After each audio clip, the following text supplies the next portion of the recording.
Good morning, good afternoon, good evening, whatever time it is you're watching this. I hope that you're having a good Monday. I hope that you're having a start to a good week. And if you're not in class, I hope you will be able to get back to class as soon as possible. I'm going back to two essays that we talked about earlier in the semester.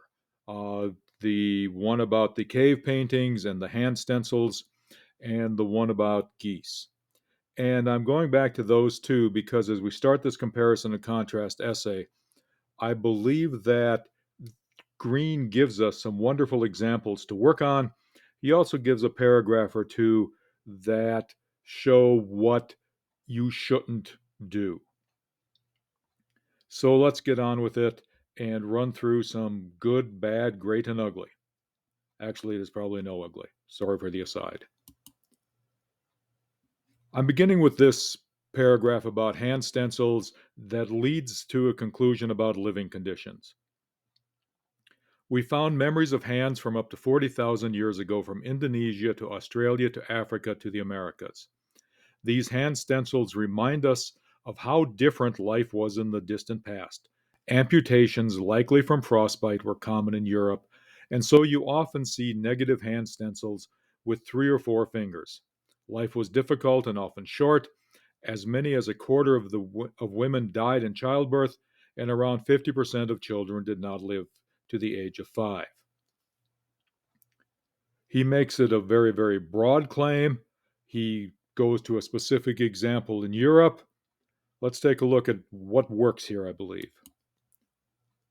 Number one, I think it's always important that you as a writer need to spell it out for your reader. Green begins with a claim. Hand stencils remind us how different life was in the past. You see hand stencils with 3 or 4 fingers. That's data. It's a simple bit of data, but it's data to show how life was different. He gives us more data. Quarter of women died in childbirth. 50% of children did not live to the age of 5. And then he gives us this implication. Life was difficult and often short. And what I think is important here is that he gave us claim, data, warrant,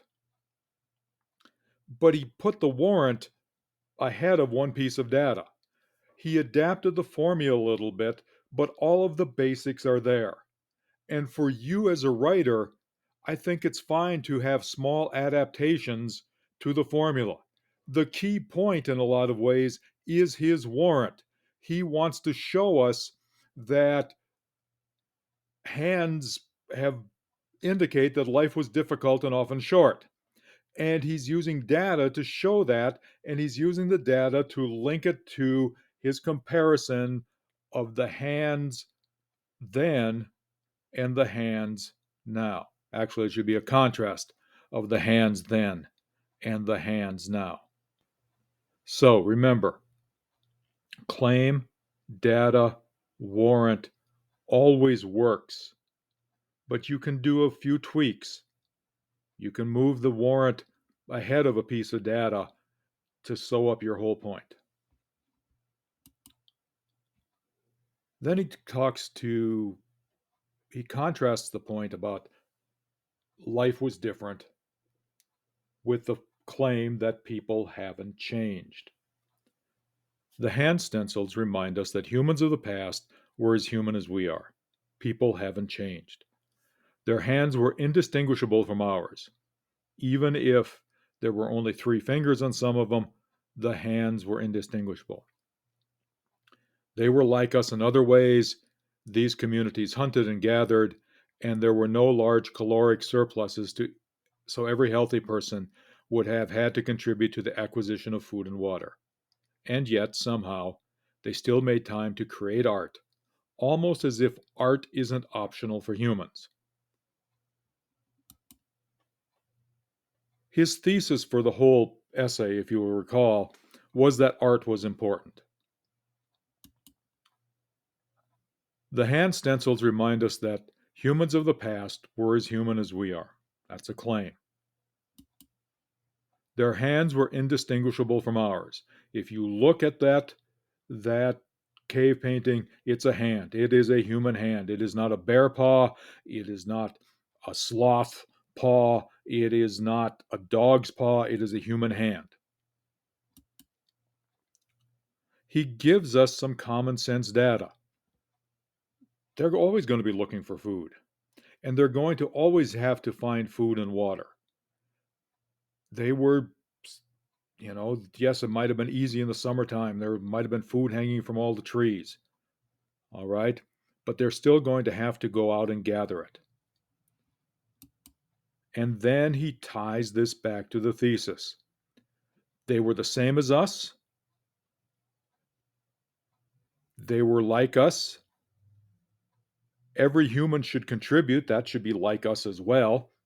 And I'll come back to maybe he needs to make a bigger point here, or maybe this is an implication that we should move on from, but he ties it back to his main thesis. Always, always, always remember your thesis.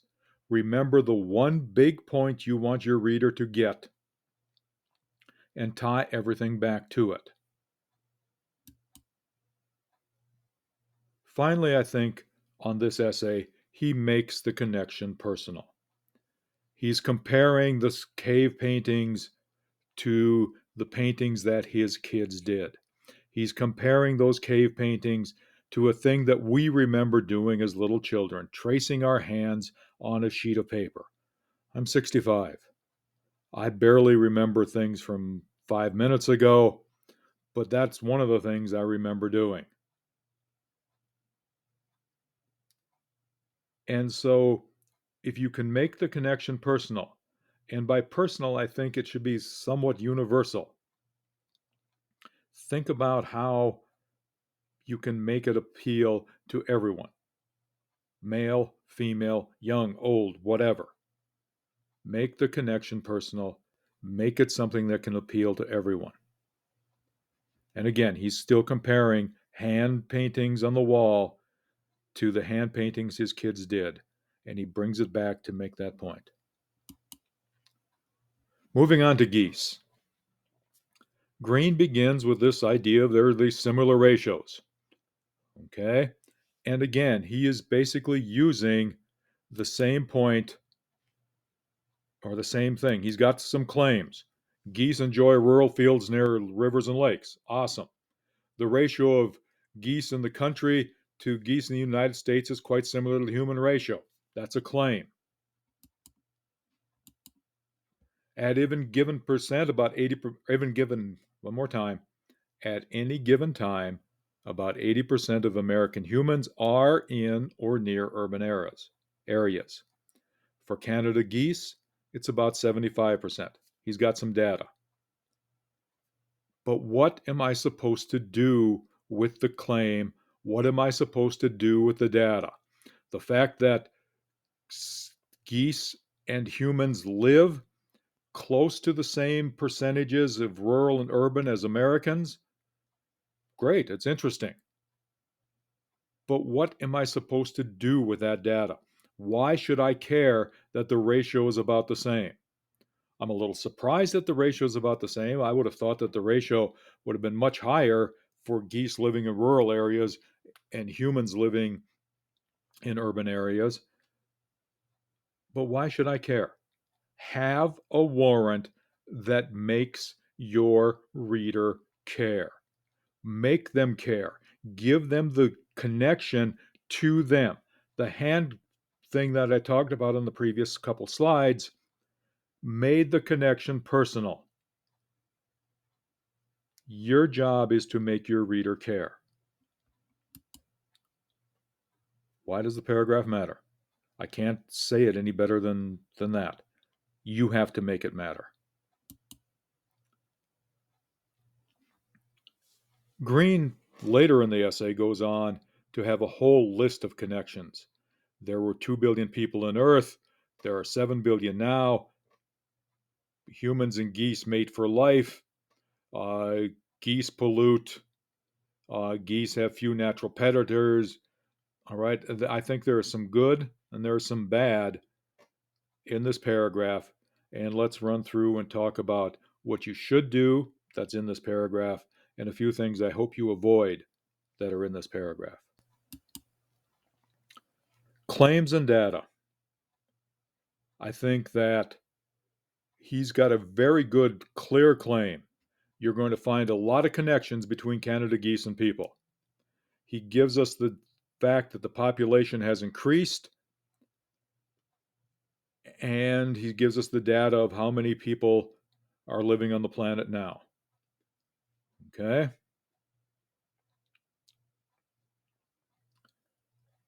Canada geese mate for life, although somewhat unhappily. That's some data. He does a good job here of comparing and transitioning to the data. Success of their species has affected their habitats. He's got the like us, he's letting us know it's a comparison, and he transitions to the data that 100 pounds of excrement has led to unsafe E. coli levels in lakes and lands where they gather. He's got important data, it's affected the habitat, he's transitioning into the data with a comparison. I think that type of writing works really well. So he's got the claim, he's got a lot of data. We're not to the end of the paragraph yet. He does a great job here of using something short for emphasis. Like us, geese have few natural predators. If they die by violence, it is always human violence, just like us.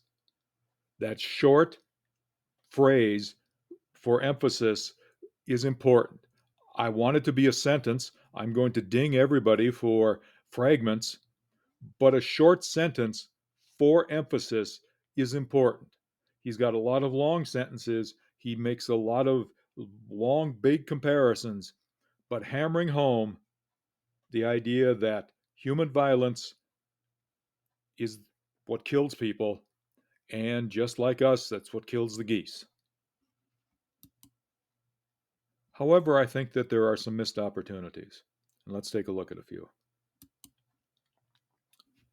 Even though Canada geese are perfectly adapted to the human dominated planet, they seem to feel nothing but disdain for actual humans. If I stop and think about that sentence, and maybe that's all Green wants us to do is think about it, but he's got a long essay. He's trying to go make a different point. You have a short essay, and I think if you're going to make some of these comparisons, perhaps it's better to make fewer and make sure the point is clear. As I read this, I'm causing to think about the question, do most people feel disdain for most other humans? Isn't that just like us?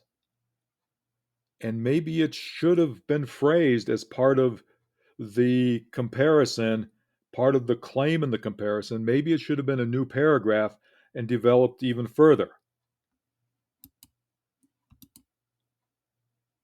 He then goes on, the next sentence, we're jumping, so I don't even have time to think as I'm reading along, especially if I'm, reading for class or whatever, and he's talking about geese, wonderful. Collis wants me to read this, wonderful. Maybe I'm not thinking enough. But then he goes on to the next sentence. They feel disdain for actual humans. They honk and strut to keep people away. That's probably a bit of data for the claim. They feel nothing but disdain, even though they're thriving. And then he goes to a conclusion that we resent geese as a pest animal. But again, I'm wondering, isn't there a comparison to humans? Isn't honking and strutting a method humans use to keep other people away? I think that's entirely possible. And I think it's something that perhaps should have been tied to the idea of disdain for humans. Perhaps this should have been a separate paragraph and developed further with a couple of short, punchy points, like the point about just like us in human violence. And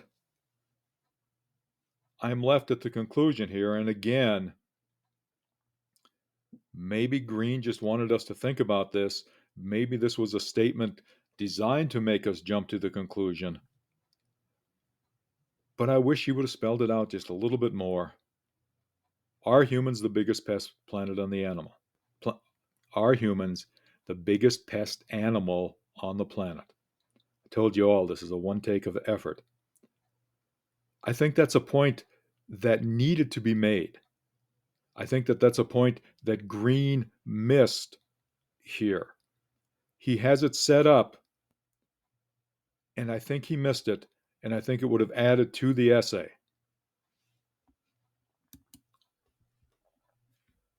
Very quickly, one of the things he did stylistically that is good is he has little bits of parallelism to tie everything together, like humans and like us, just like us.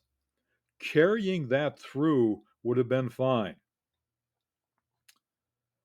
I think another just like us in front of the geese honk and strut might have been all he needed to get rid of some of the things I talked about on the previous two slides. Nonetheless, I think it's important that you use the good, like the parallelism.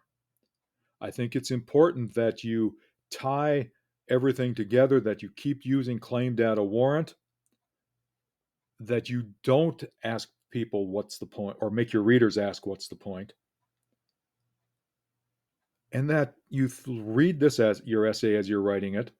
You read your essay as you have a draft, and you think about, have you missed any opportunities to develop important ideas and carry them through completely? I think Green missed a few opportunities. And finally, have you done things to make the connection real? Okay? Mating for life, is a human idea, and it's something that people deal with for good and for ill, right? Humans as polluters. I think we all can make that connection. Violence. Um, in the, my news feed this morning, University of Virginia. All of those things are connections. Make sure you make the connections clear for your reader. Make sure you don't miss any opportunities. Look forward to seeing you in class. Have a good one.